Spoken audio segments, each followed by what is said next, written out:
you don't have to now wait until the end if there's some burning questions. Okay, so it's always a little bit of both an art and a science, and we try to kind of figure it all out still, because it's quite difficult to quantify instability in the patellofemoral joint. And we know there's an overlap between instability and pain. So it's sometimes very difficult to unpack, because the one triggers the other, and it's quite important to understand from the patients what they have most problems with. And the main issue with instability is that there's quite a big spectrum of normal tracking all the way to permanent dislocation, and patients can even move between in this spectrum. So they can come to you now, and in a couple of months they might be somewhere else. The definition of patellar instability is been also not easy to grasp, and so they came up with a statement a couple of years ago where it's easiest to actually look at the flexion angle of the knee and then decide whether the patella dislocates medially or laterally, or in more than just one direction. So most of the times we actually talk about the lateral instability when the patella dislocates in the early flexion angles. And then when the patella actually dislocates in more than 40 or 60 degrees of flexion, it becomes obligatory. It is named obligatory. And on the medial side, so the medial patellar dislocations are often iatrogenic with lateral releases. And then we've got multi-directional instability. And actually, John, that's something that you spoke to me about. He's got a patient with severe ligament laxity and multi-directional instability. So that can happen. The classification in kids is a little different. And you can see down here, I just kind of, sometimes the examiners want to hear, this, but I think the main thing is really just to see that there's four different types. And most of what we deal with is usually the traumatic one. And that's usually the lateral instability in early flexion angles. But you have to be aware that there's also the obligatory ones that dislocate in flexion and the fixed lateral dislocations, besides the syndromic ones. So if you start any discussion with this definition, then it's nice, because it kind of gives everybody a base to work with or to work from. So how do you actually assess the instability? And a nice way to look at it is that you want to look at the alignment, you want to look at the soft tissue, and then you want to look at some bony anatomy. And these are kind of the different focus points always. Before you jump onto the knee, have a look at the hyperlaxity and the alignment, overall alignment of the limb. And then you can start focusing on specific issues around the knee, like the soft tissue or MPFL, the position of the patella, the trochlea, and then in the end, to understand the motion. And the motion of the patella is also not easy you have to almost see quite a few instabilities to be able to place where this patient needs to fit. But you can definitely see that there's something wrong when you look at the patient walking or moving the knee. And that's the point 6, is that should definitely be somewhere in your assessment. So when the patella goes through, or when the patellofemoral joint moves, the knee actually, you can see that in the early flexion angles, the distal pole of the patella enters into the trochlea and it starts to move distally. And then when in deep flexion angles, the patella actually only touches the wall of the notch. And these contact points become quite important when later on when we discuss osteotomies.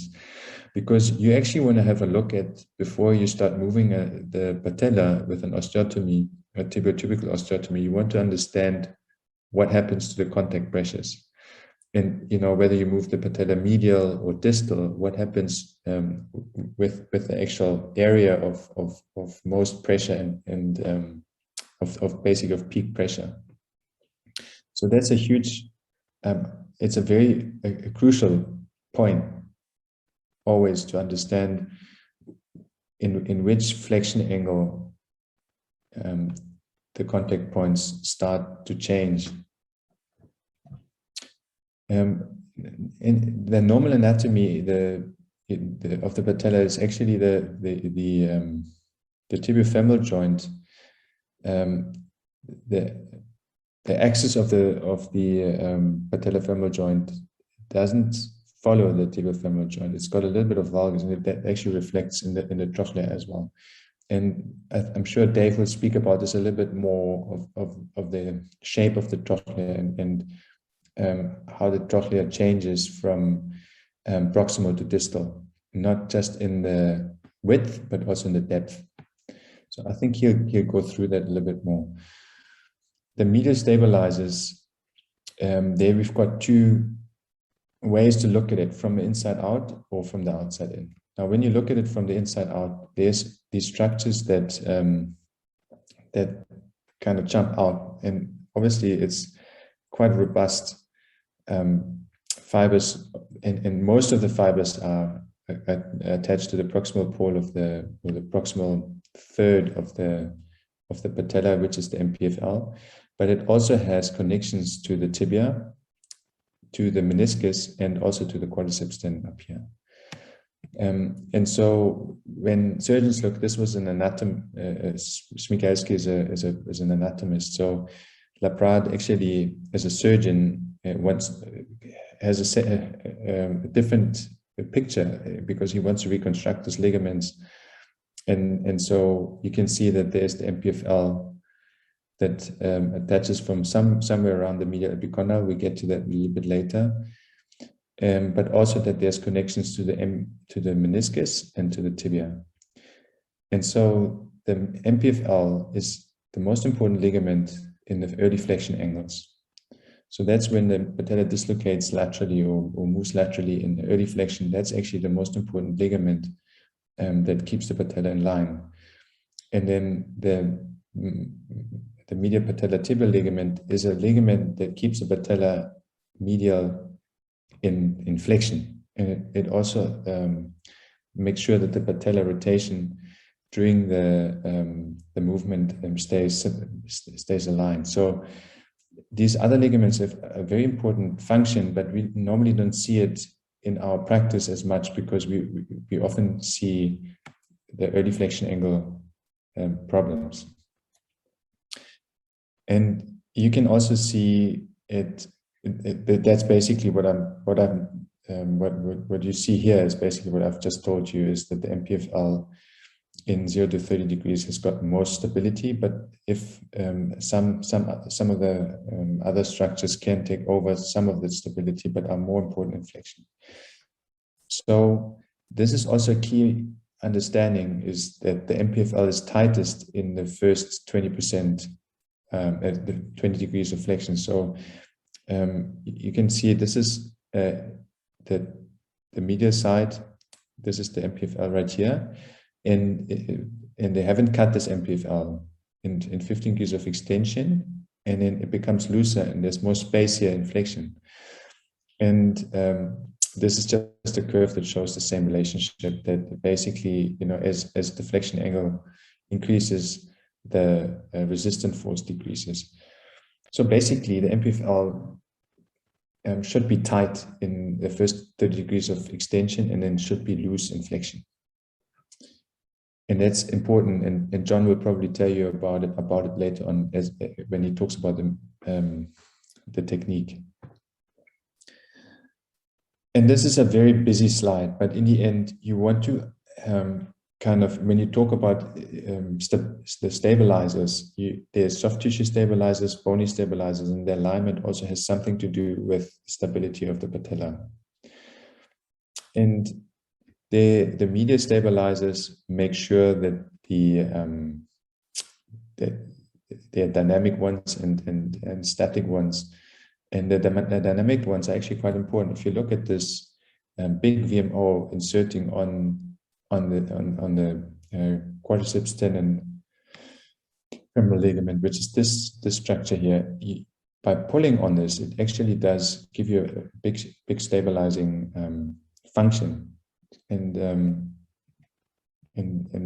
that's why we always focus on the core muscles and the VMO when we try to correct some of this pathology conservatively. And then the bony anatomy here, I think we're going to get into that later on. The trochlea is a major problem. It's actually one of the biggest problems biggest risk factors in recurrent instability in the patella alta. And then alignment issues, there are certain things that we can measure, like the lateralization of the attachment point of the patella tendon, so the tibiotubercle. If that moves lateral, then also the pull of the entire extensor mechanism is forced laterally, and the patella has got a higher risk of dislocating laterally. And that's got to do something with the Q angle plays into that, the femoral neck anteversion and the rotational alignment. So in your history now, what do you want to ask? What's the most important question? And that's actually mainly if you want to understand if this is you want to group these patients into two kind of broad groups. In some of these questions here, is it high or low energy? Did you need a reduction? Is there some family history? Is it both or just one knee? It's similar in the shoulder. It gives you an understanding of where and how you need to treat them. And a huge point is to make sure that your expectations and the patient's expectations are the same. So now we're going to the exam, and like we said before, it's important to, before you focus on the knee, first understand the patient's overall laxity, the alignment. And in the alignment, that's something that you do with the patient prone. You want to look at the 5-foot angle to understand tibial torsion. You want to look at the internal and external rotation to understand whether there's rotational deformities in the femur. And obviously the gauges sign, which shows you where the femoral neck anteversion is in relation to the tibia. That's something that we know from pediatric examinations, but it comes in very handy here. And this is just kind of an understanding, or like a schematic understanding of what happens when you change the vertical alignment or the horizontal alignment. So this would be a valgus knee, and this would be increased femoral neck anteversion, and what happens to the tracking of the patella. The exams, the patella tap is always nice because it kind of flags acute injuries. It flags potential associated injuries like cartilage injuries or meniscus injuries. The Bassett sign is often in the pediatric group. It is basically a painful medial rim of the medial femoral condyle, and it gives you, in an acute setting, often a hint of what the problem is. So in an acute setting, you will have immediate swelling in a patella dislocation, because you get a hemothrosis, and that's a good way to differentiate between a patella dislocation and, for example, meniscus tear, because meniscus tears, they don't give you an immediate hemothrosis in the knee. That it takes time for the fusion to appear. And then I think, so this is one of the key signs to understand whether the patient has got subjective instability. They feel apprehension when you move the patella laterally. And the best way to actually do it is to flex the knee up first and then move the patella lateral and then extend the knee. Because if you start doing it initially in extension, oftentimes they're already apprehensive because they don't want you to touch them.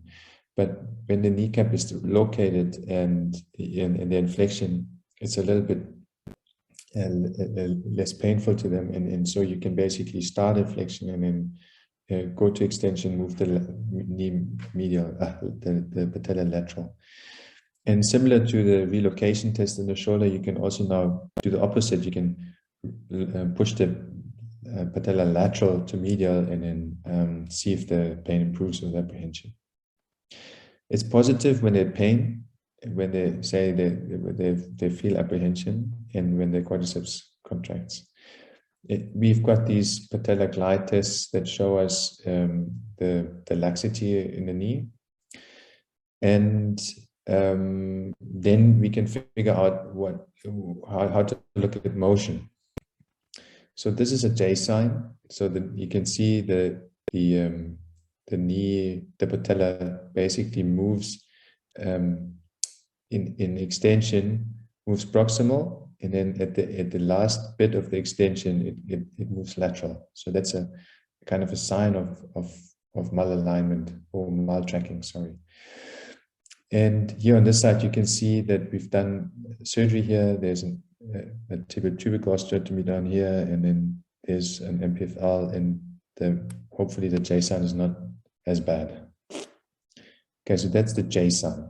So I think the apprehension and the J sign are the most important signs to understand whether there is subjective instability and whether there's maltracking. So the J sign can also be a lot more vigorous or click like a clicking or snapping J sign, and that has got to do with some bony problems, either the trochlea or along the patella, but most often it happens because of a trochlear spur. So that's a J sign that's got a snapping to it. This is a knee that has a medial-sided J sign, so that you can see there's a little C, almost like a little wobble to the medial side, and yet this big lateral release, and that's basically the end result of a complication of a lateral release is this medial-sided maltracking. And this is how a fixed lateral dislocation looks like. So there's no the patella sits low, and on the lateral side, there's very little extension possible because the moment arm is not in favor of the movement. So that person never brings the patella medially, and this is actually the trochlea here. Okay, so all these clinical tests have got poor inter-observer reliability, so it's not great. You know, if you look at the here the reliability numbers, you don't really. It's not really a good. There's no good test to say, okay, this is the specific test you should do here. So it's basically you have to paint the whole picture first and then decide on it. And we now, because of this, we also start to put more and more weight on measurements and degrees. But then you obviously, if you're a man of science, sometimes it's difficult to become an arty person. So you have to, in your mind, you just have to put the both together. And actually, when you speak to patellofemoral experts, they're all a little bit off center in terms of, you know, how can I say that there's a lot of, I don't know how, maybe Dave can talk to this as well, but they're a little bit different than the normal knee surgeon. So let's look at the measurements. Up to here now, is there any questions? Any questions from anyone? It's all clear. Oh, great. You don't have to ask, but I just don't want to ramble on and then some. some stuff is not clear. Okay, so patella height is also something that has got little evidence, or there's little accuracy actually and applicability in this, but I'm just going to show you how we measure them and then which measurements are the most acceptable ones and why. So what we use is the Canton de Jambe index, which is basically relating the articular cartilage of the patella to the most anterior point of the tibia. And that is the reason for doing this, is that we can measure exactly where what the height of the articular cartilage is, or the articular portion, the portion that articulates with the trochlea. If you use the Insa-Savati index, you basically measure the entire patella, and there are different patella noses, so it doesn't have anything to do with the articular cartilage or the articulation, but some people have a larger nose of the patella, and then all of a sudden it changes your ratio. The Blackburn and Peel is related to a horizontal axis of the tibial plateau, and so it changes in flexion, and that's why we, for the purpose of patellofemoral assessment, we use the Canton de Jambe index. Now, what these people, Beated and Albert, they came up with the patellotrochlear index, and that is basically now a relationship between this undersurface of the articular cartilage of the patella in relation to the trochlea and the overlap of the trochlea, also again the cartilage. So it means how much engagement or how much contact there is between the two, and it gives us a nice understanding on the kind of the landing the ramp that the patella has to kind of find its way into the groove. So if that percentage is very low, then usually the trochlea is either very short or the patella is very high, or both. And so here they give us a kind of a cutoff point of 12.5% overlap. Then we can measure the tilt, and it's one of the risk factors. We can measure sulcus angle. I'm flying through this a little bit faster now because I want to get to the MRI scans, which are actually used a lot more in the assessment of the trochlea. But this is something that we spoke about today in the Princess Alice meeting, and something that is quite nice to kind of understand, and also to communicate with the examiners, but also nice to see whether this patient is really worried about trochlear dysplasia, and it's on an X-ray. So the assessment is on a lateral X-ray, and what we look for in this X-ray is this line here that you can use. The line is the Blumensaat's line, and then it becomes the floor of the trochlea. And that floor of the trochlea should actually, in a normal person, should never cross the condyles, which are these two lines here. So if there's a crossing point that is, beyond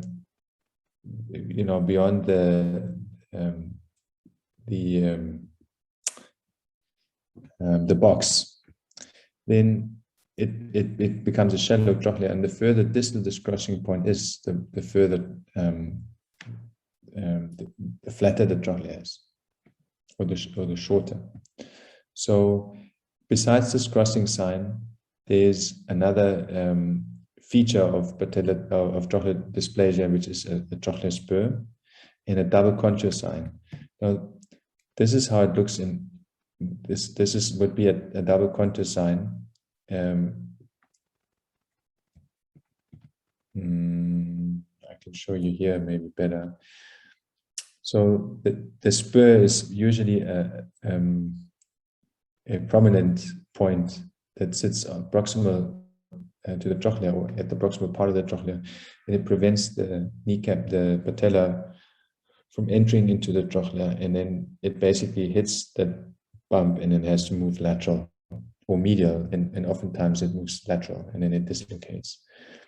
The double contour sign is basically a prominent medial trochlea, and it basically has this cliff. So a prominent medial trochlea, and then it has a cliff. And it gives you, on X-ray, it gives you this double contour. They made this very complicated dysplasia classification in de jour in France, but in the Bristol classification, or Westry Bristol classification, it's a little bit easier, just basically a shallow, flat, and then a concave trochlea. So it's a little bit easier for us to understand. And the main patients for where we look at trochleoplasties are the ones with the concave trochlea. So why do we do further imaging? It's basically to understand patella alta, to figure out what the morphology is of the trochlea, and then to understand tibiofemoral relationships, especially lateralization of the attachment point of the patella tendon, and if there's other issues like deformities.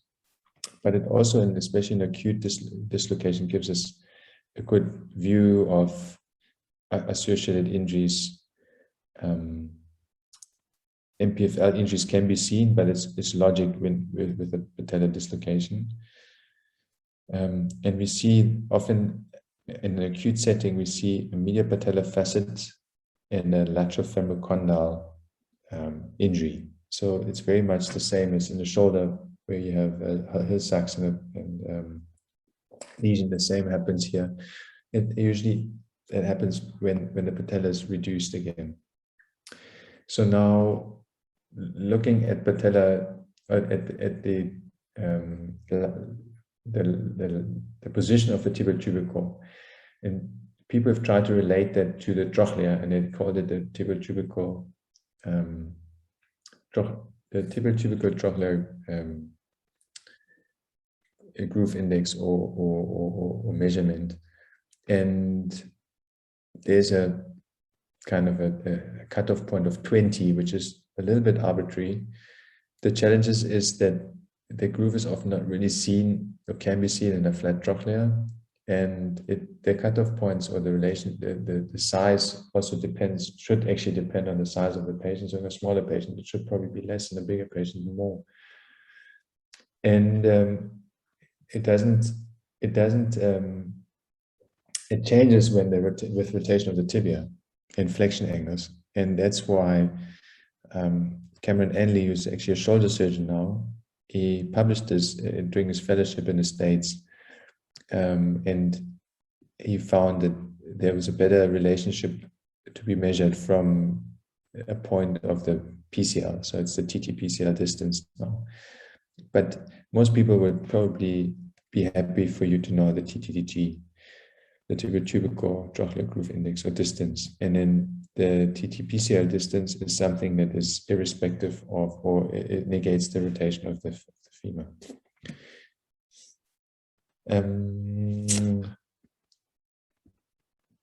Looking at you can measure more and more around the trochlea, but I don't think we must get into it too much. It's basically if the trochlea becomes either, if there's a big spur of more than 5 millimeters, or if it's convex, then it's a problem.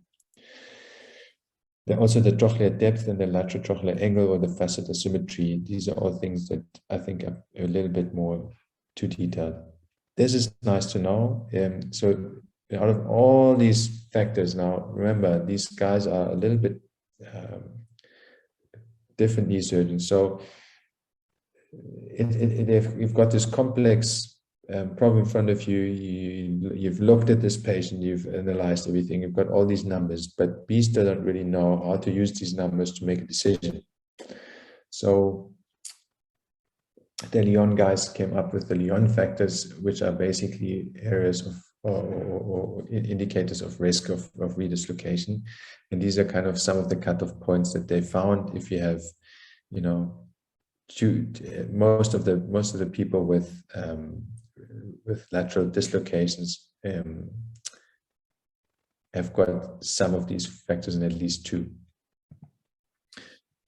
And in this, we're going to get into this a bit later on as well. How can we, why we're using CT scans here to measure, basically to measure deformity and figure out what the trochlear really looks like on a 3D image. Okay, so this is it. Okay, now we're going to talk about indications for surgery. Is there any other questions on this now? It's a lot of theory, but is there any kind of clinical questions or anything that you guys want to know? Did you understand everything? Or let's say, was it clear to you? Yes, thank you, Prof. Okay, at least Bayanda. So Bayanda, if I ask you in the business meeting about the CDI, the Carton de Jambe index and the TTG, and then you'll just shoot it. So actually, as you're going through this, I didn't know the difference and if we needed to know the insult salvati or the Carton de Jambe. Thanks for explaining that, because it actually was a question in the MCQ. Probably, I think it was probably yours, and the TTG. The TTG, yeah, it's a little bit of a tongue breaker. Yeah. Okay, but yeah, you know, we'll get into the management now, and I think what I try to do is cut it down to the essential and make it a little bit, try to simplify it a little bit. By doing that, we obviously, I'm giving you a blueprint, but it's not necessarily cast in stone. But it's always nice to just remember it like this. So when you look at conservative management of acute injuries, then a third of them have good outcomes, but another third have got recurrent dislocations, and another third has got pain and instability. So actually, when we really look at it, conservative management only really satisfies a third of patients in terms of outcome. So we try to figure out what to do with the other 2/3 that aren't having a good outcome, and if we can find out who these people are, so we can filter them out a little bit earlier and treat them even after the first time dislocation. So it's tricky to predict this, but people have tried, and these are kind of the things that you know, the red flags, where you say, oh wait, I need to do a little bit more here than just conservative management. And these are the patients that are weak when it happened in an atraumatic fashion, when they've got risky anatomy, and when they're kind of subluxing, versus the ones that are traumatic. So it's very much similar to the shoulder instability.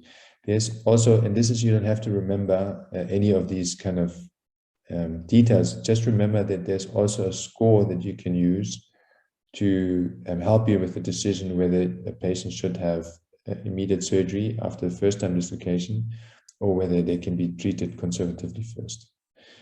The main issue about, or the main reason for treating, the absolute indication for treating someone surgically, is if there is cartilage damage. And for it, you basically need an MRI scan to really understand whether there's cartilage damage. If there is, you should either fix it or do something with the cartilage to make sure that they don't have long-term problems. And alongside that, you can consider either repairing or doing a reconstruction of the medial patellofemoral ligament. So in these patients, we basically, these are kind of the Lyon factors. In these patients, the real dislocation rate is high, and you should actually consider doing surgery that's even an acute patient without a cartilage injury. Now, when you look at recurrent instability, there's this is basically the menu, what you see here. So initially, people just did an MPFL, and they didn't realize that they're over-constraining the joint in patients that have got mild tracking, because the patella moves lateral and they're pulling it medial. And so they came up with this a la carte, which means is, let me see what's wrong, let me measure certain things, and then I can treat you accordingly. But most people now are doing an MPFL plus whatever risk factors they can address. So I'll show you now, after an MRI scan, in someone with normal parameters, you just do an MPFL reconstruction. And that's in recurrent instability. In someone with a lateralized tibiotubical, and here the kind of cutter points are 20 millimeters or 24 millimeters in the TT-PCR. So TTTG 20, TT-PCR 24, but you can just remember 20. And here you should medialize the tubercle alongside an MPFL, so you can reduce the lateralized tibiotubical, that distance. You can reduce that by medializing the trochlea, the tibiotubical. And whenever you see a number here, there's a lot of controversy around that number. So just be aware of that. You know, we're giving you points here, but numbers here, but most people would here now probably say 1.3. Or they would use a patella trochlea index of 12.5 or 50. But in the end, if you have patella alta, whatever number yours is, you should distalize the tibiotubical alongside the medial patellofemoral ligament reconstruction. If there's patella tilt, then you could potentially do a lateral release. And the lateral release, like I say, is a dangerous tool because it can overdo it. You can overdo it and you can get a medial instability. So there's a certain way to do a lateral release. It's a stepwise approach. But in a patient with a patella tilt, the lateral structure is usually quite tight, and you could consider that. And then with a trochleoplasty, we can either just do a tibiotubical osteotomy and try to pull the patella more into the groove that it needs to be sitting in, if there is a groove. But in a patient that has got a convex trochlea or a big bump of more than 5 centimeters, a big spur of more than 5 millimeters, most people would consider trochleoplasty. So this is basically the menu, and these are the numbers that you can use to kind of guide yourself in that whole kind of chaos of numbers. So that's basically it. I think so. What we're going to talk about now is the MPFL. That's just a technique, and John can do that, and then Dave North is going to chat to us about trochleoplasties, and then I'm going to just give you literally a 5-minute overview of the different tibiotubical osteotomies, and then if you want to, and if you've got time, you can still listen to some of the interviews. Cool. Is there any questions? Hi, it's Ashley. Ashley, yeah. I have a question. So, I mean, one has a reasonable understanding about what to do in terms of patellar instability, when it's associated with trochlear dysplasia, when it's associated with malalignment and so on. But I don't understand how you modify your treatment when you have a patient, when there's someone with hyperlaxity. Let's say you have an 18-year-old girl with patellar instability with hyperlaxity, with normal alignment, normal trochlear morphology. How do you treat that patient? Do you do something besides an MPFL recon? How do you modify your treatment to take into account generalized ligamentous laxity?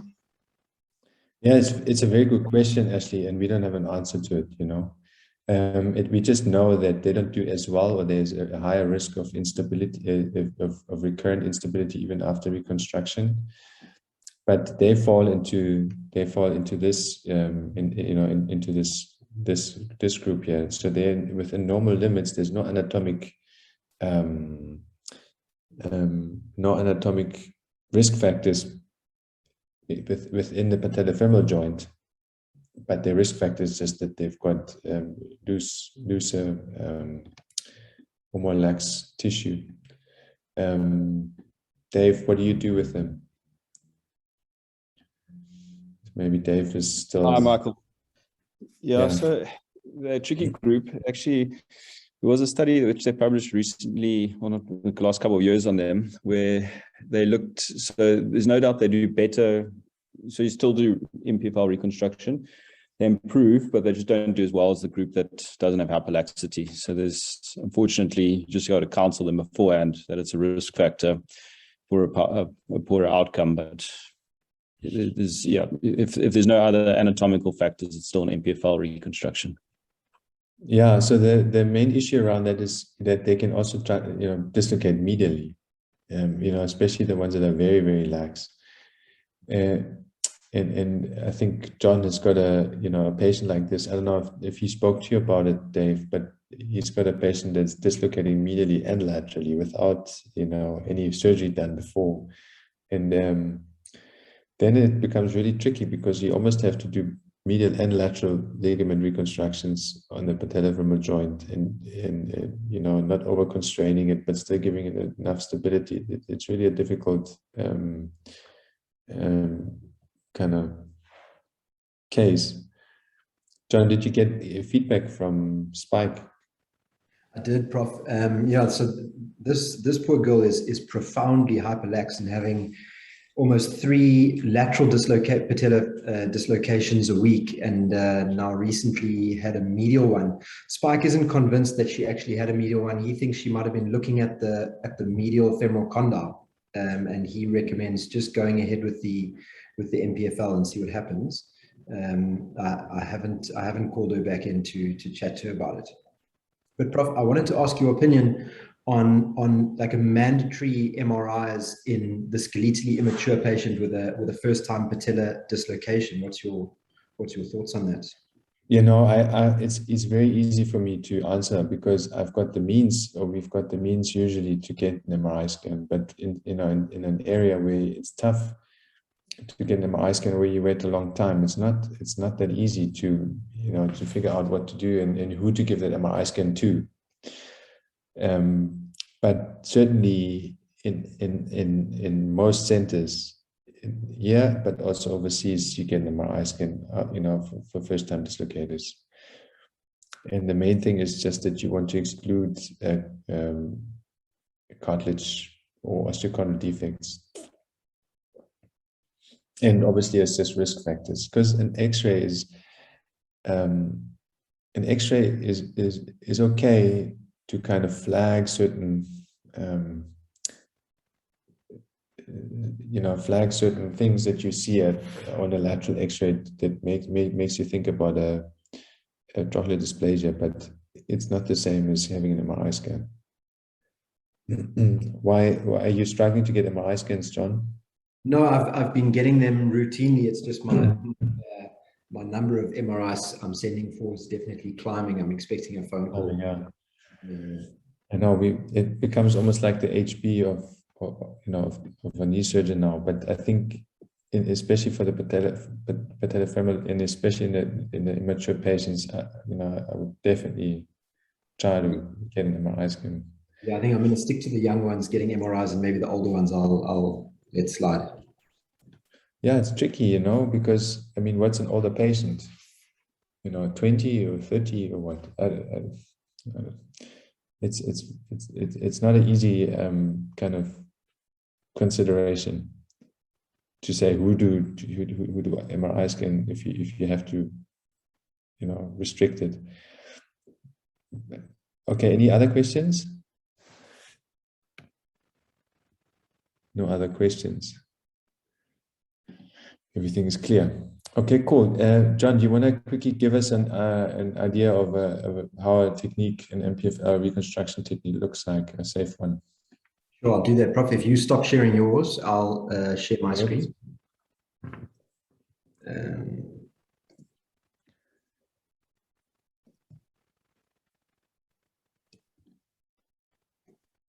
Is that coming up? Yeah, perfect.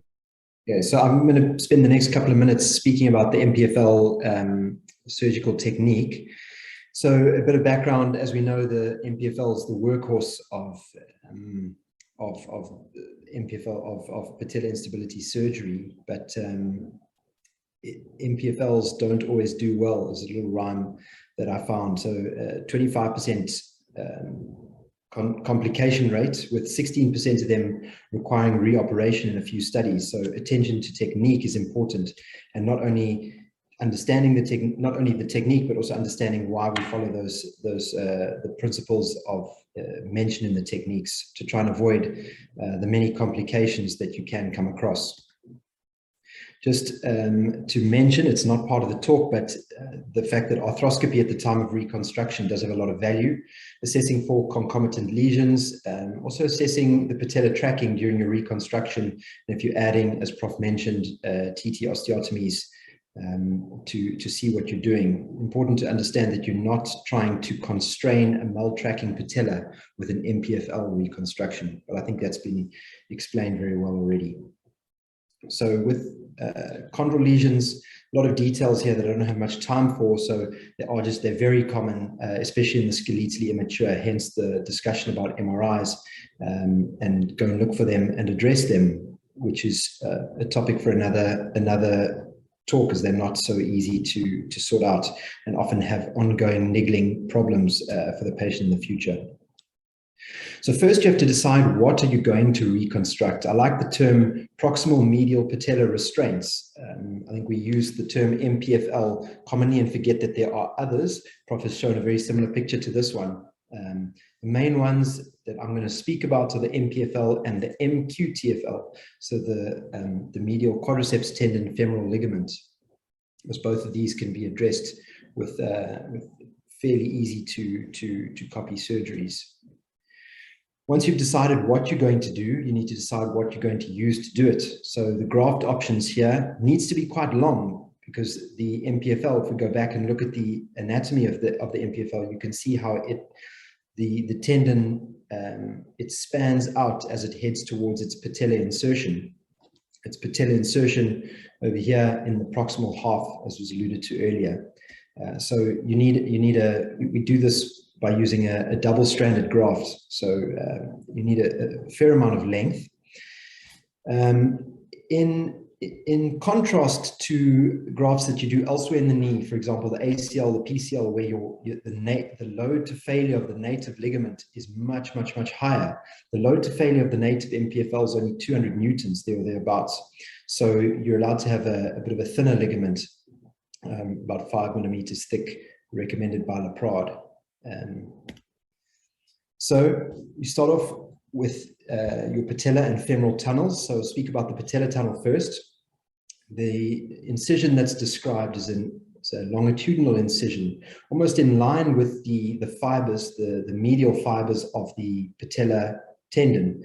So that sort of lines up with the middle to medial third intersection of the patella. A longitudinal incision there that can flap down, and from there you can access the medial side of the medial surface of the patella. Then you remove the retinaculum and the native MPFL that's still attached, and you leave the joint capsule intact. Then you're going to decide what sort of graft tunnels you're going to be using. There's different options here, such as converging tunnels, where you can save a bit of money on implants, parallel tunnels, which I'll speak about, or an onlay technique.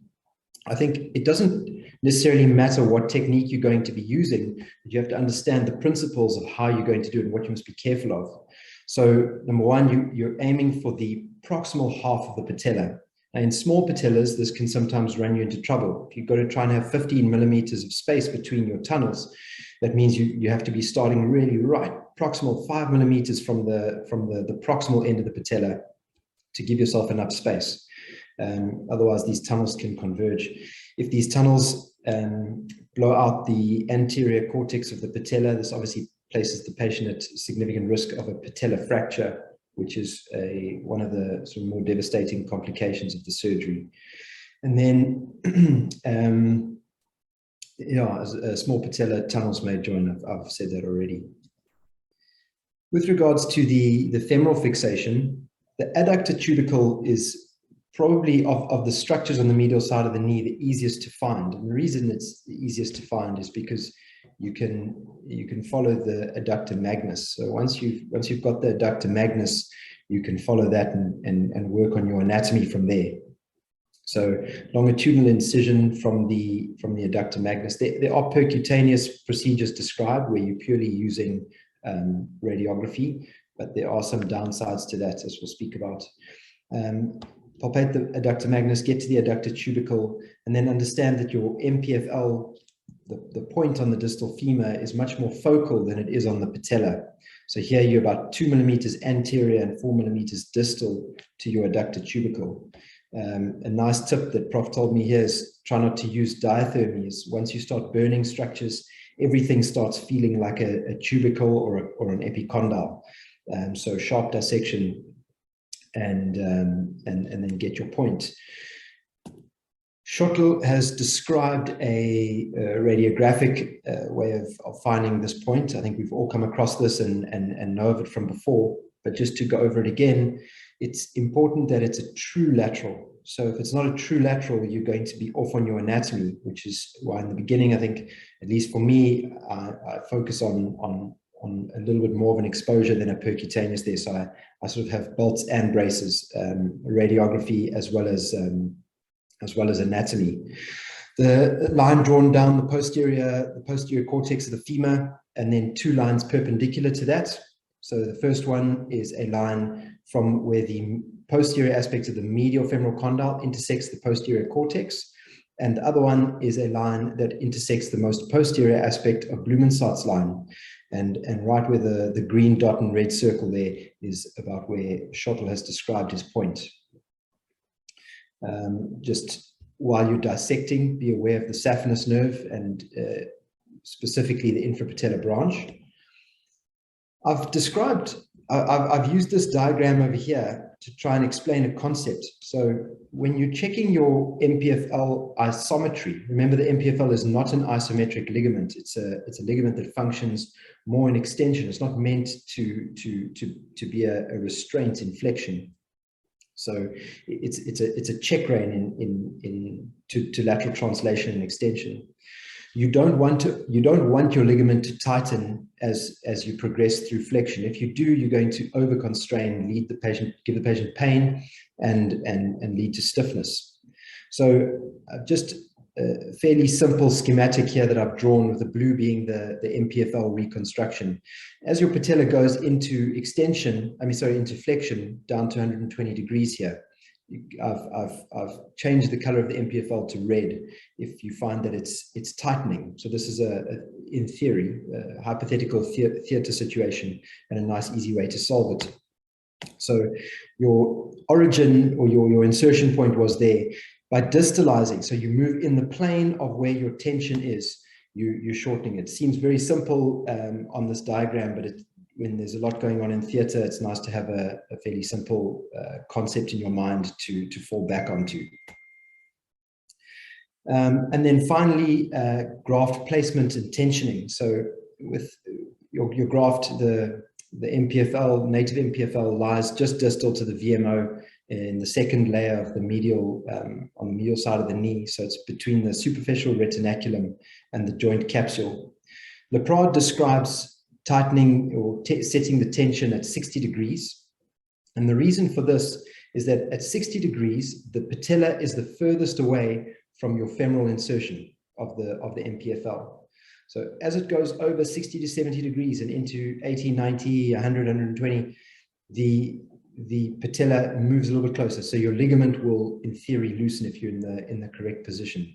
So you're not going to over-constrain flexion, and it's relatively isometric between 20 to 60 or 70 degrees of flexion. So tensioning in 60 degrees of knee flexion. Remember, the MPFL is not a tight ligament that's working the whole time. It's a check rein.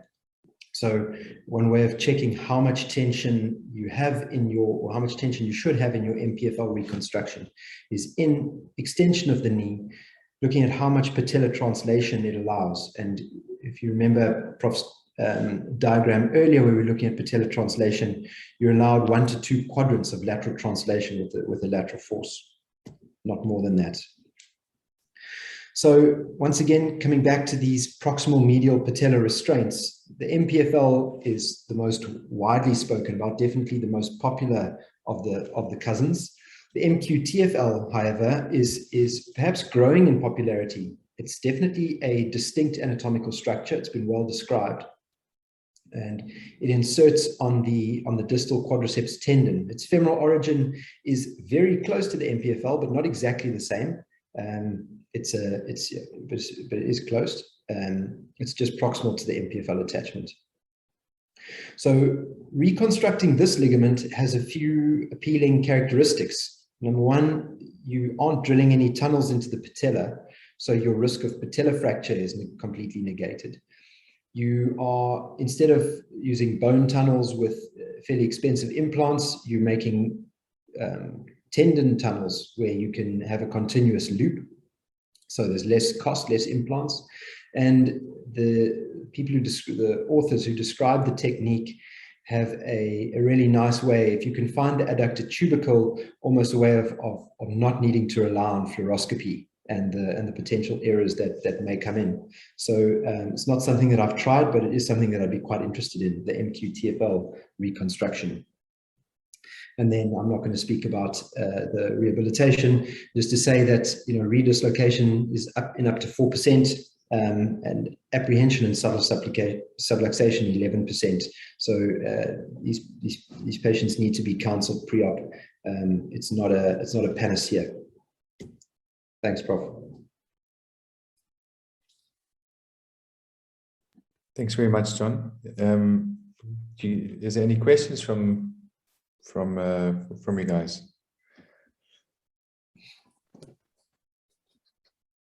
So while you guys are thinking about it, Dave, how are you fixing it to the patella?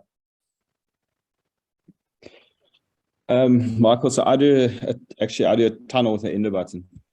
Okay, just one tunnel? Yeah.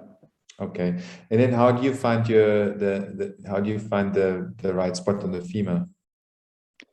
So I do it percutaneously, and then I test my anisometry. So I feel the adductor tubercle, I put my wire there. I then check with my wire that I'm in the correct spot, drill it, and then put my graft over it. And as I move, check that I'm tight in extension and flexion. Okay.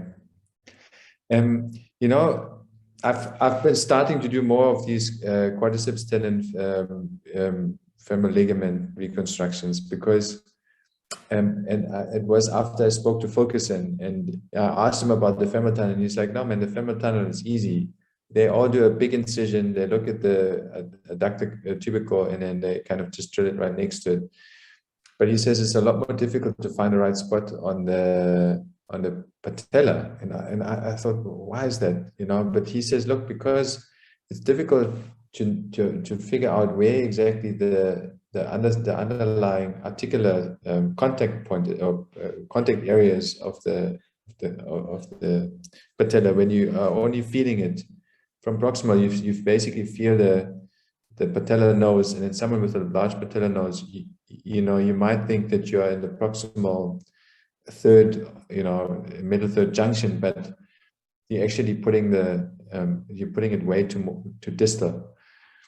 So I've been starting to do these quadriceps tendon kind of tethers, and look, I don't have any you know long-term things now, but it's the technique itself is a lot quicker, a lot less fiddly, and it feels similar. It feels similar to the MPFL in terms of stability. Yeah, I've used them for the quads for unstable patellas with post replacement where there's been a button on, so I haven't wanted to put a graft in, so I've used it there, and yeah, it works nicely. Yeah. Okay. I have a question, please, Martin. Which graft are we using for this MPFL reconstruction? Good question, Mayanda. So if you wanted to use which graft is acceptable in terms of thickness, if that's the question, it's actually any graft on the medial side. So you can use even the gracilis graft. It's actually thicker than the MPFL. It's got the tensile strength of it is bigger, stronger than the native MPFL. For me, it's always a question of the length, you know, and most of them actually have acceptable lengths, but every once in a while you get a gracilis tendon that's not long enough, and then I just harvest the semitendinosus tendon as well. In children, you sometimes you don't want to drill tunnels because of growth plates, and so you can use a slip of quadriceps tendon, and you can actually reflect it off. You leave it attached to the proximal pole of the patella on the medial side, and you just reflect it, and you suture it into the quadriceps tendon, or you can plug it in there with with an anchor. So that's a quadriceps tendon used to actually do the reconstruction. I don't know, Dave, if you're using the semitendinosus or the gracilis more. More semi-T. I'm always worried about the length of gracilis. Yeah. Okay. Bayana, answers your question. Can I just leading on from that question, if you don't mind? Yeah. We know the gold standard for grafting is the bone tendon bone interface. So I heard Dave talking about an endo button. So is everybody using routinely endo buttons, or is there a place to use bone tendon fixation? Okay, maybe John, you can answer that. Sorry, Bayanda, can you say that so again? The question is there a graft that we can use with a bone block on it? Because obviously there's all these various types of fix. I mean, literally, Bayanda, there's like 20 different ways to fix grafts in the MPFL, and that just shows us that we don't have a perfect solution yet. Okay. But I don't know of a graft where they actually harvest a block of bone, similar to the patella tendon or the quadriceps tendon bone block that you use in the ACL to get integration of a bone block into the bone-bone interface, basically. So I don't know that, but I mean, there's people that use anchors, people that use so suture anchors, people that use swivel locks, so almost like a type of interference screw. People that are using just tying the graft. People that are not using any fixation in the patella and just putting it through a bone tunnel. So there's all these different types. So I think one must get hung up on the various ways of fixing the graft. The main thing is really the place from where to where it needs to go. And there, the easiest way to say, look here, we check the isometry or the kind of the anisometry that the graft has. So tight in extension, loose in flexion. We check the anatomy. So we know where the point must be, the attachment point, and we map out the bony prominences. We check the X-rays, and once you've done all those three things, then hopefully the femoral tunnel is in the right place. And on the patella, you then have to decide what your philosophy is, where to fix it. As long as you're aware that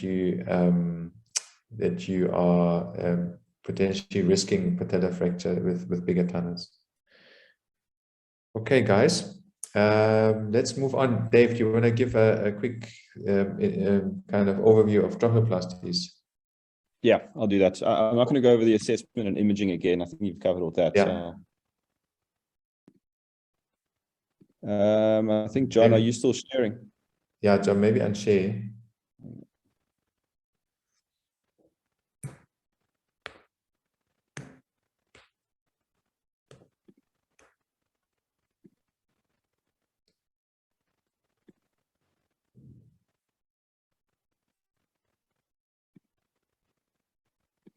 So it's just, I'm just having to change my preferences here to, I'm gonna have to re-log in, Michael. It wants to Okay. share, it wants me to quit and reopen. What I'll do then is I'll just quickly talk about the tibiotubical osteotomies, and then we can do the trochanoplasty at the end. Okay. Okay, perfect. Okay, cool. Thanks, Dave. So let's look at this. Boom. Wait. Let's try one more time.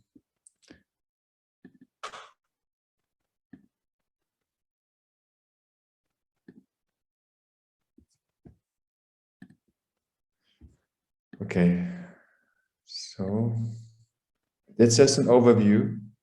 So you see this, hey? So this is just an overview. Okay, perfect. It's just an overview. It's not very detailed, just to give you an understanding of it. And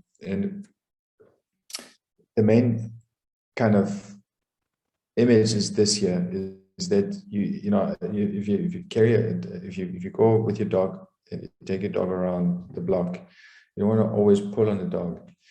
The leash is, the MPFL is only there to rein in the patella if there's a sudden movement that dislocates or potentially dislocates it, but it's not supposed to always pull continuously and try to pull the patella into the central position. So if the patella is lateralized, or if there's issues with my tracking, then we need to figure out how to realign. And so we can use these tibiotubical osteotomies for that mainly, but also we can use them to offload localized cartilage problems underneath the patella. So those are the main two reasons to do osteotomies around the knee. This is just a very quick case that we did at Hoteskia. So it's a valgus knee. There is the patella is completely lateralized.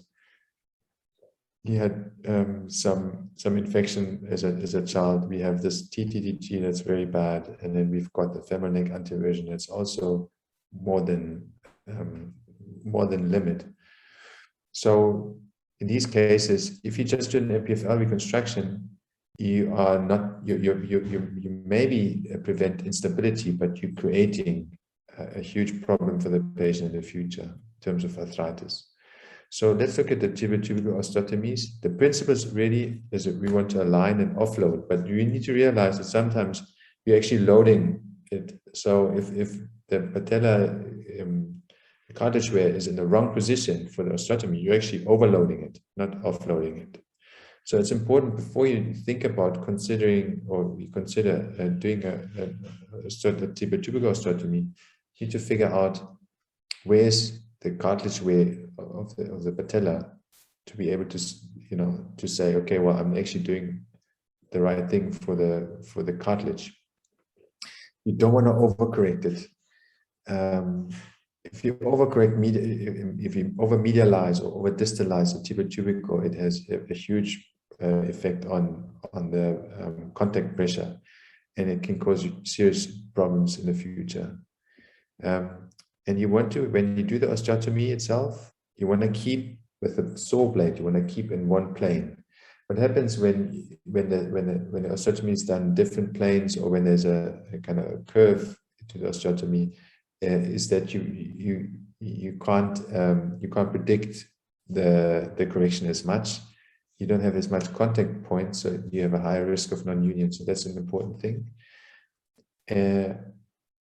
Another thing is the distal part of the osteotomy. So the distal part is basically where usually on medialization or antimedialization, or on just anteriorization of the tibiotubical, where you can create a hinge of at least periosteum, if not cortex. And once that hinge breaks, or you cut through that hinge, the risk of non-union is a lot higher. Also, the risk of other complications. So it's nice to keep that hinge.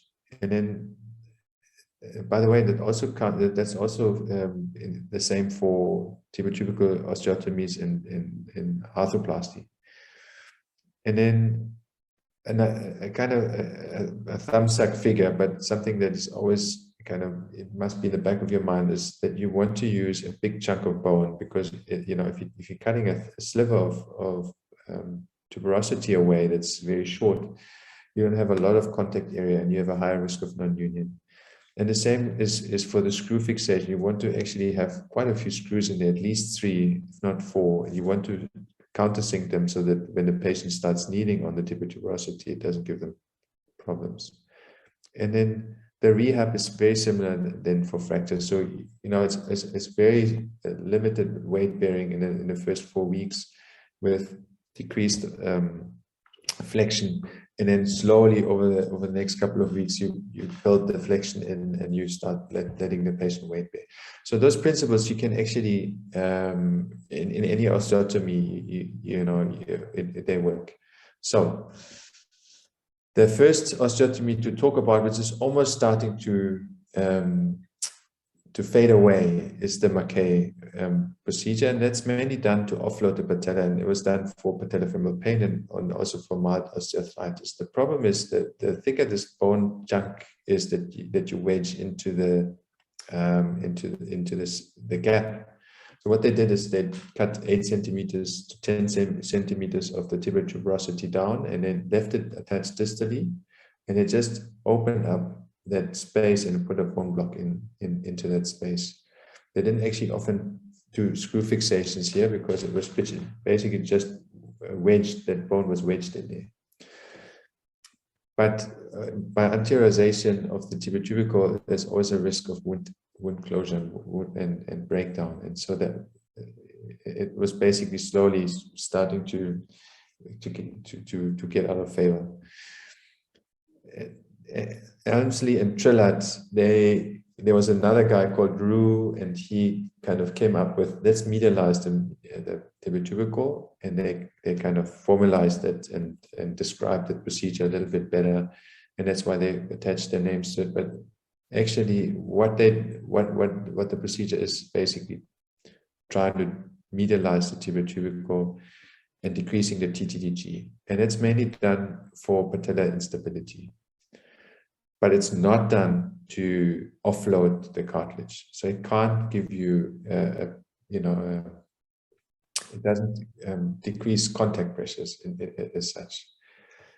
And therefore, Fulkerson came up with this concept of doing a single cut that anterizes and medializes the patella. So it helps you with patellofemoral pain and mild tracking. And depending on how steep that cut is, you can now either anteriorize more or you can medialize more. What it actually does is, and what you have to be aware of is, if there is a medial-sided injury on the cartilage of the knee of the patella, it's not a good idea to medialize it. So it's ideally done for distal or and lateral way of the cartilage, and that you often get with recurrent instability. So the acute dislocation gives you a medial-sided defect or medial-sided kind of injury to the patella, and the recurrent or the chronic instability with lateralization and a J sign, they give you this lateral-sided way. And then another osteotomy that's becoming more and more it's getting more and more used now is the distalization osteotomy, and that's basically to try to have the patella engage earlier into the trochlea. So not just so in a high riding patella that's a patella alta, it takes a long time, that knee to flex up quite a long time until the patella is in the trochlea. So by moving the patella down, it engages in the trochlea earlier, and it's got less time to look for other ways like going out lateral. So that's why we're starting to use this more and more. But then again, initially today I said to you, you should consider this in a carton de Jean of 1.2. Now there's people that are saying maybe we shouldn't be so aggressive with this, and rather do it, in a patella that's really extremely high, and also not to overcorrect it, because by bringing it down, you know, the quadriceps is now short and it pulls it up, and you start to create contact pressures. And also there's a higher risk of pulling out the screws, you know, the further you bring it down. So the most important thing is not to overcorrect it. The problem there is also that you have to actually cut the connection distally to be able to distalize it. And so there's a high complication rate. Now, so that was mainly for lateralized tibiotubercles. And now we're talking about what are the kind of indications for derotational osteotomy and valgus osteotomies in malalignment. And for derotational osteotomies, there's really no true threshold. So we don't really know. And what we base our decision is on this kind of graph that you see here, that they've back in the day, they've measured what the femoral anteversion is, and then arbitrarily said, look here, more than 30 is severely abnormal. And most people are like, you know, around 15 to 25. So we say 15 now is like a 15 to 20 is an acceptable thing. And as soon as you accept the femoral anteversion, as soon as you hit 25 to 30, you should consider doing a femoral a derotation procedure. The derotation procedure is basically a cut above the. Also, we don't know exactly where. Normally, we would address at the place of where the malrotation sits, but because we're working around the knee, most people actually correct it around the knee, even though the malrotation might be somewhere more proximal. So in MPFL reconstruction and tibiotubercle osteotomies and patellar cartilage procedures, you don't want to now start creating another surgical site more proximal, and that's why we start to kind of, most people correct it distally. And it's a very crude way to kind of derotate with an osteotomy. And the main thing is that the angle of osteotomy, so whether we flex it up or extend the angle of the osteotomy, or the angle of attack, makes a difference or influences valgus varus. So the key is really to stay perpendicular to the long axis. And this is, like I say, it's not easy. It's easy to do an X-ray and to kind of plan it, but when you looking into a small cut, you see the anatomy, the surgical anatomy, not always as good as the entire X-ray. It can quickly switch from a derotation into changing varus or valgus here as well. Okay, then we talk about valgus correction, and here kind of the cutoff point again with only kind of arbitrary or like a thumbsuck figure is 5 degrees, where people say, look, yeah, 5 degrees is probably more than 5 degrees is probably so severe that we should change it. And it should not just be a deformity, but it should also be symptomatic with maltracking and patellofemoral instability. And then you can use both. You can correct valgus and do a derotation by a biplanar cut that is basically giving you the ability to change rotation as well as the angulation. And this is has been described as well. So in the end, that patient that I showed you initially, that we had to do basically all of this. So we changed, you can see this was we changed the valgus. This is a distal femoral osteotomy where we did an opening wedge, osteotomy, and then we derotated it. And this is a little screw that holds the derotation. And then we did a tibiotubercle osteotomy. And then you can see a little suture anchor here. So we did some medial patellofemoral ligament reconstructions. And yeah, basically corrected him, and hopefully that kind of showed you, or I just want to show you, basically it demonstrates that these osteotomies are done for more severe cases. And the other concept is that now in this case, if I would have just done an MPFL reconstruction, I would have over-constrained the patellofemoral ligament joint, and it would have gotten osteoarthritis in the next couple of years. Okay, cool. It's now 9:30. Dave, are you back? Yeah, I'm back. The meeting's been a little bit unstable since I rejoined, so I'll see if it works. Okay. It keeps kicking me out. So Okay. I'm gonna stop sharing. In the meantime, while Dave uploads or shares his screen, is there any questions? Guys, all sorted, or very clear, or very late?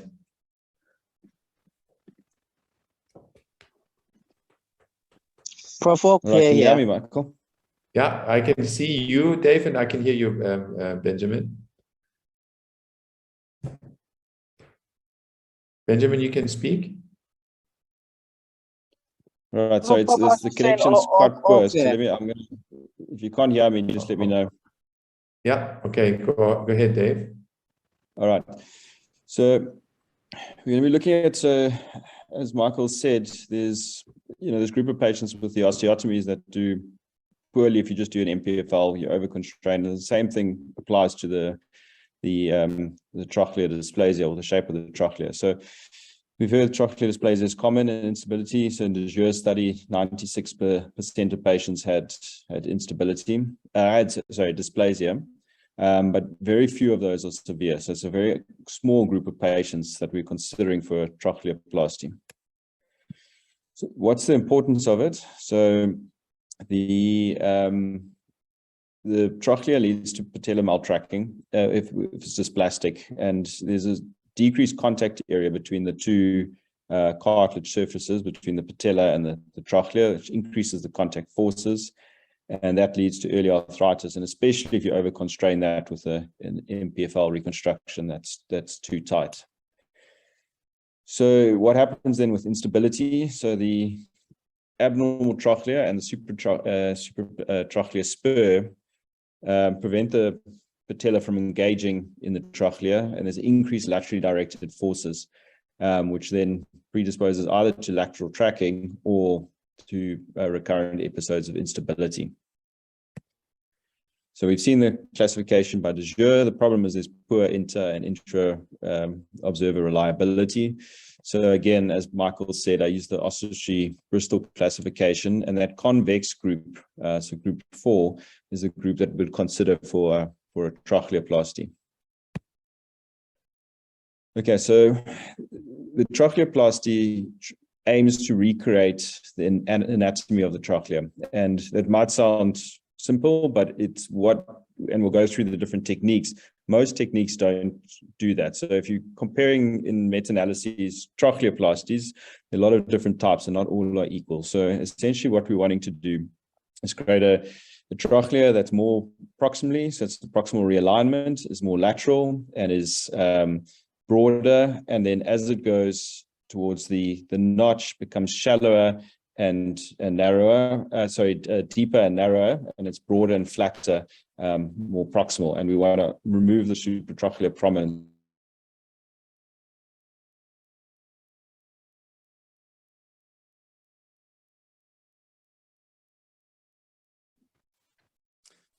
I'm not sure.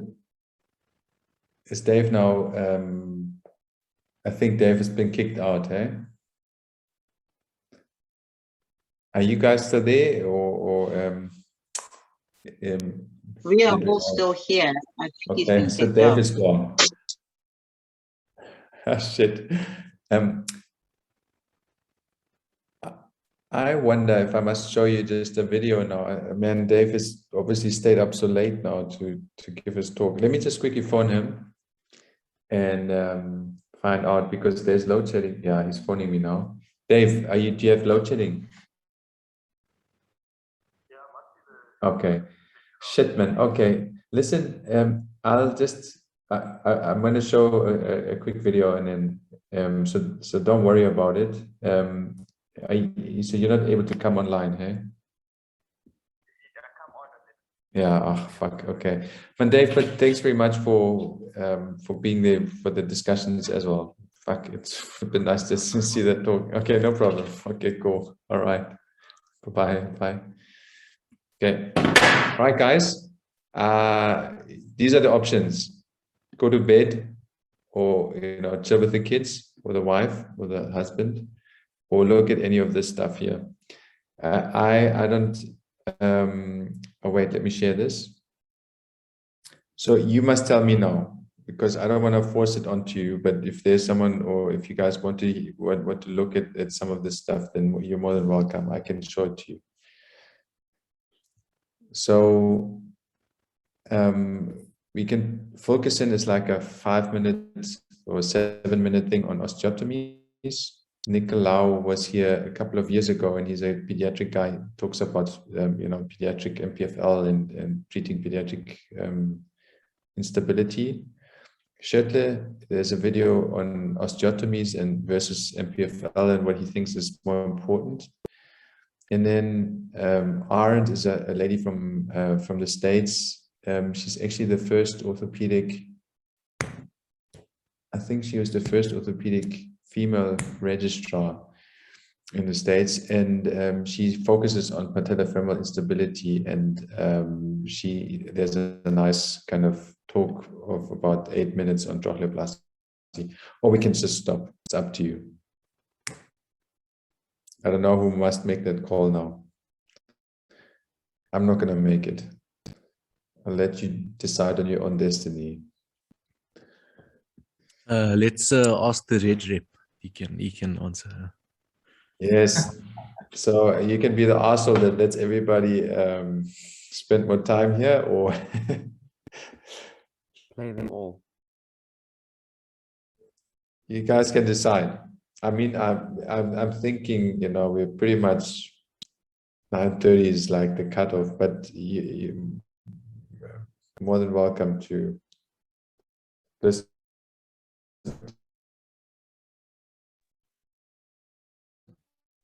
Just play us the 7-minute one, Prof. Let's do, and then I can just put down that I can just show. My internet is also not very stable, but I'll just show that video, and whoever wants to watch it can watch it. And the other people, if you want to spend time with your family, I don't mind at all. I'm not going to now count who's on and who's off. Okay. Cool. Is there any more questions besides this? Anything we want to know?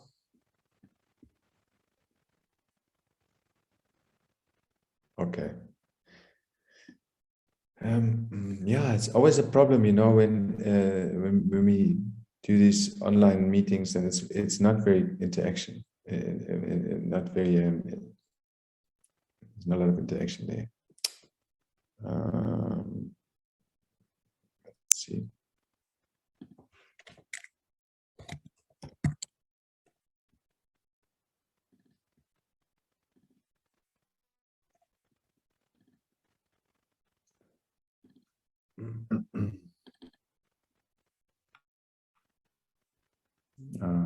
Okay, see where we were. Almost there. See, my wife is also coming in. Okay. Can you hear? To recognize the components of it. So to me, the components are the supratrochlear spur, the can't see. the crossing sign to Oh, you can't see? the amount, the measurement of the boss of the supratrochlear spur, the amount of ventral projection.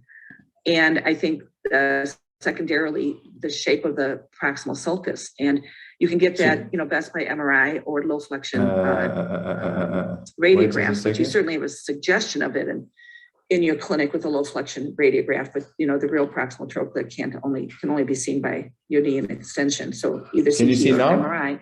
And of course, MRI is a bit more superior because you get the shape of the cartilage, which is not always the same shape as the osseous bone underneath. Okay, so do you mind if I share my screen for just 1 minute? Okay, cool. So that's Elizabeth Arendt. Okay, so she's going to just give you now a quick talk on trochleoplasties. That's her way. And I know. And what type of trochleoplasty you know. There. This is indications, but I didn't want to go through the whole talk.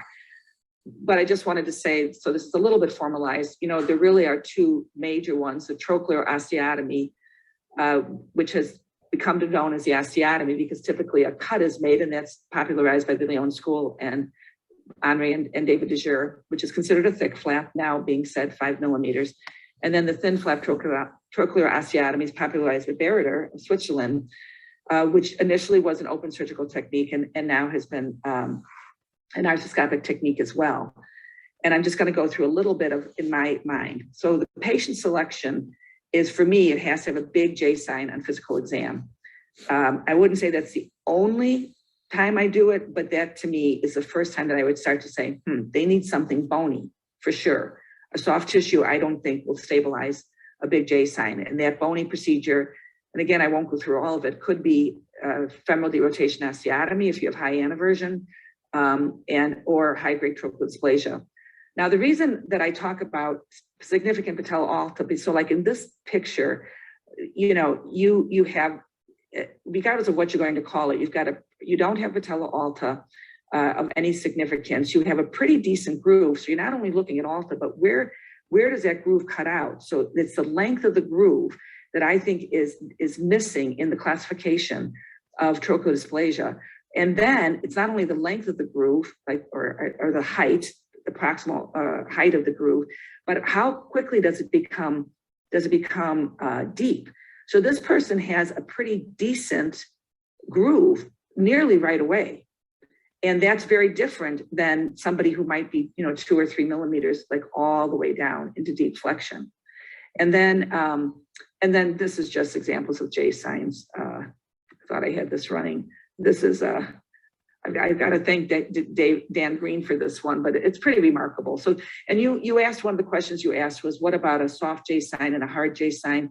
Well, I think that Andy Kaskera and Miho Tanaka are working on trying to classify J signs. But to me, we used to do this with the ACL. We kind of called it a medical student ACL, or, a big one. You could see it from across the room.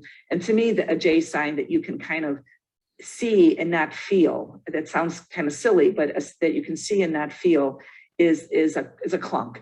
And then you have a soft J sign, which is one that you can more feel than see, maybe a little bit of both. And then I think there's a third one, is like, what happens when they relocate, and is there crepitus? Because once there's crepitus in that relocation, then you're starting to get cartilage wear. And that's the time that these people, in my practice, often come in, is it's not really, they're tolerating this really soft J sign that relocates an early flexion right away, but they don't tolerate it once there's crepitus. So and then when you're looking at the spectrum of a disease, to me, this is really important, because here you see, good length, good depth, and a small spur, a little bit of a double contour sign, but not too bad of a medial hypoplasia. But here you see a huge supratrochlear spur, pretty deep trochlea underneath it. And then again, you're seeing that medial trochlear hypoplasia. And again, to me, the value of this is not giving up the true lateral X-ray. I still learn an awful lot. Thank you, David Dejeur, for educating me on that true lateral X-ray. And and then again, to go to the spectrum, if you go back to Henri Dejeur's early work, he did have type 1, 2, and 3, and that was he classified it by where it crossed out. So the crossing sign with no bump, but normal length. And then I can't completely say what the grade 2 was, but I think it had a little supratrochlear spur. But the type 3 was this very low crossing sign. And then when it came to be published later, it was published a little bit differently. And then of course, David Desher classified it using both the true lateral X-ray and CT or axial imaging to classify those 4 grades. But what's missing is the trochlear length. Now there is a measurement of it, and this was by Rolly Biedert, and it's a little bit fussy, and I couldn't understand it, to be honest, at first. But what he does is he says that the height of the posterior condyle should be less than the length of the superior extent of the trochlear cartilage. And he makes that measurement midway between the lateral compartment of the tibial-femoral joint. And he does that so that you get sort of that height when the patella is entering the groove on the lateral side. So this is a little bit busy, but it's the only length measurement that I know of in the literature that has any legs. There's been a few others that have been published, but they haven't been utilized. But the other thing that becomes hard about this, which I learned the hard way, is that if you take your normal MRI in the United States, of course I'm speaking as an American, you typically take sagittals with a little bit of an angle so that you have a good representation of the ACL, since most of us were brought up on looking at the MRI of the acute knee, at least, to looking for the ACL. And so once you get that angle turn, you can't make this measurement. And so that becomes more complicated. Now, there are other places that don't routinely do this. So I have a patellofemoral series in my hospital where not only do I make sure that it's a true sagittal on MRI, but also I take more than one axial. So I'll take like a more sophisticated image, like a T1, and then I'll take some kind of fat suppression image so that I can see, edema and things like that. And I think for those patellofemoral lovers, you maybe not need so many coronals for sure, as you might when you're looking for meniscus and cartilage damage. So that's really the main thing I wanted to show you. But I also wanted to show you this. This is, to me, why length matters. Because here you have a very short trochlea, but a pretty decent groove underneath that. And here you have, a big trochlear spur, but the depth is okay. So that's where I think the classification system falls short. But what the system has done is allowed us to look at those images. And here's one that has, this is actually a dislocation and flexion, as you can see from the patella, but it really has like no groove. I mean, like, where's the groove? Hence why you might have it. And this is another one that has a located patella, but a very shallow groove throughout. So I think that your thinking pattern, has to include all these things. I think those are the main things I wanted to show you. Oh, I'm sorry, one more thing. That's very interesting. So you're looking at whether the groove is shallow or not, but you're also looking at the length of the trochlea, which we don't really normally. I mean, we don't really quantified it in any way or normalized it. Is not any higher than normal, or at least it's in the range of. I just want to show you this one. I would say uneven translation of French to English, and they don't use the word. They do it now, but I mean, I think earlier, I don't want to speak for them, and I don't know French, but I think they often call it a bump. And so what you're really looking at is the ventral prominence. And I think a little bit of the problem with like a trochlear dysplasia type C, where you don't have that bump, is that it's just a little bit hard to know. But I do think that if you have a big prominence and the kneecap is lateral to it and it has to get in, you got to figure out how to do that. And so again, this is what normal is, a big range, but it's about 5. And trochlear dysplasia is about 9. And this was done, in the studies that are, sort of set the gold standard for looking at trochlear dysplasia on MRI. So anyway, and then, so for me, the main indications is the jumping J sign, clunk, ventral prominence greater than 7. And then the other thing is a convex trochlear. I mean, that's what we're really trying to solve. Okay, cool, guys. That's basically what I wanted to show you. So I'm gonna close it up here now. Are you any other questions?